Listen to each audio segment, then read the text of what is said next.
Yes, sir. Yes, yes, yes. Well, it is that time again for the Double RT Boxing Show. You heard the sirens. It's that call. The doors are now officially open for the boxing rehab, the boxing junkies. Come on in, get your dosage, get your fix. Did Jaime Munguia deserve that victory? Did he? Hmm? For you new viewers who just discovered the show, this is the Double RT Boxing Show. Hope you become a new subscriber, but I suggest finish this episode first, watch it a few more, see if you like what the show is about, see if you like what we talk about. We talk about the best versus the best, 1 through 15. That's the lingo, best versus the best for us. The belts, the intercontinental belts, anything they got to do to get a grasp of to climb up the rankings. And that's how we talk about Dennis Hogan getting his shot with Jaime Munguia. Now, the scorecards were 114, 114, 116, 112, and 115, 113. I had it 115, 113, but I had it for Dennis Hogan.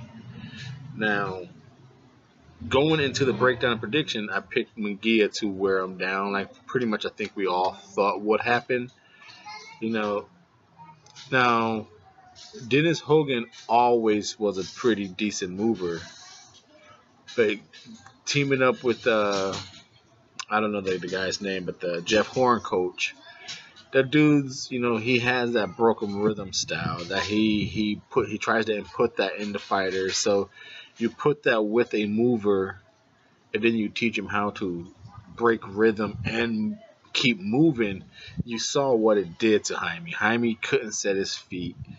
He was missing badly. So it goes to say, what type of future is there really for Jaime? Because that's a pretty, like I said, we all knew Jaime had defensive flaws. We all knew he had heavy feet. But to see the smaller man, Dennis Hogan, move around and like really hit him with some good shots, like head moving shots, like the fact that it was in Mexico too, it was like fuck. The crowd was like, damn, he hit Jaime pretty good. You hit, and of course the crowd did make some. Like Jaime did do some shots. Jaime was the rounds I had it rounds 1, 2, 4, 8, 9, 10, 11 for Hogan. Now rounds 1 and 2 for you new viewers to the Double RT Boxing Show. You new boxing junkies who just checked into the rehab center known as the Double RT Boxing Show. We are near a. Well, I mean not near. It has nothing to do with where we're near. This is a very kid-friendly complex. A lot of adult junkies here. Sounds weird to say, right? No, but no, it's a kid-friendly complex. So you will hear kids in the background. So, and we are near an army base, so you might hear some choppers doing their test flying and shit.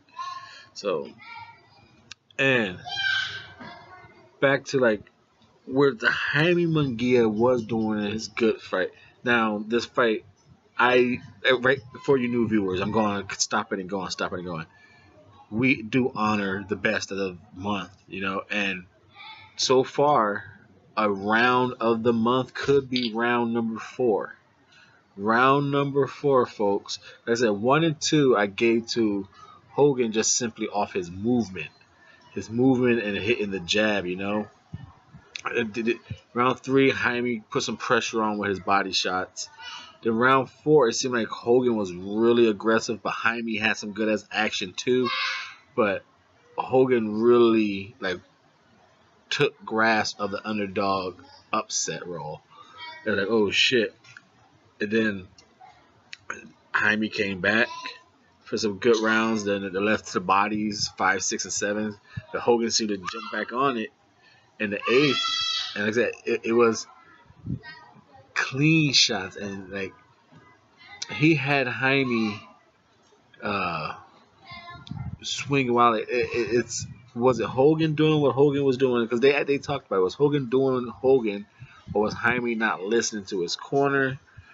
It was a tough fight, but like I said, Jaime didn't get his ass handed to him. He just lost in a technical point style fight, but with some hard hits. Now they said if Hogan had more power, would he have done something more to Jaime? Probably, because Hogan had his movement, but he was standing in the pocket and fighting Jaime again. Did he win most of those rounds standing in the pocket?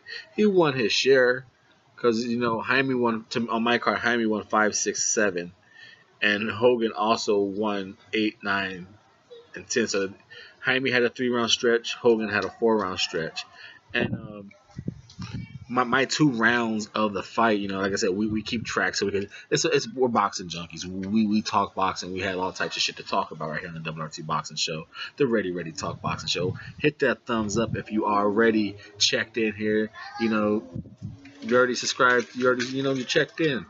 Hit that thumbs up. You're a junkie. You're a boxing junkie. The 2 rounds for me were round 4 was the round, but a backup round was round 8. So see if those rounds are the month's winner. But like I said, I had Hogan winning 115, 113. Jaime Munguia, with desperation and hard hits, took the last round. Hogan stayed in there and tried to fight, but the 11th, it was like the 11th round. It cracked Jaime.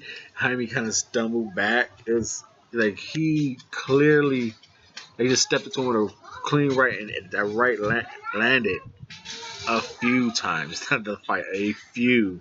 It got to the point where he'd be first with it. He'd throw like a ghost punch. Jaime had countered the ghost punch, then bow. He had countered Jaime's counter with the right. And Jaime again showed he has a beard. Good body work.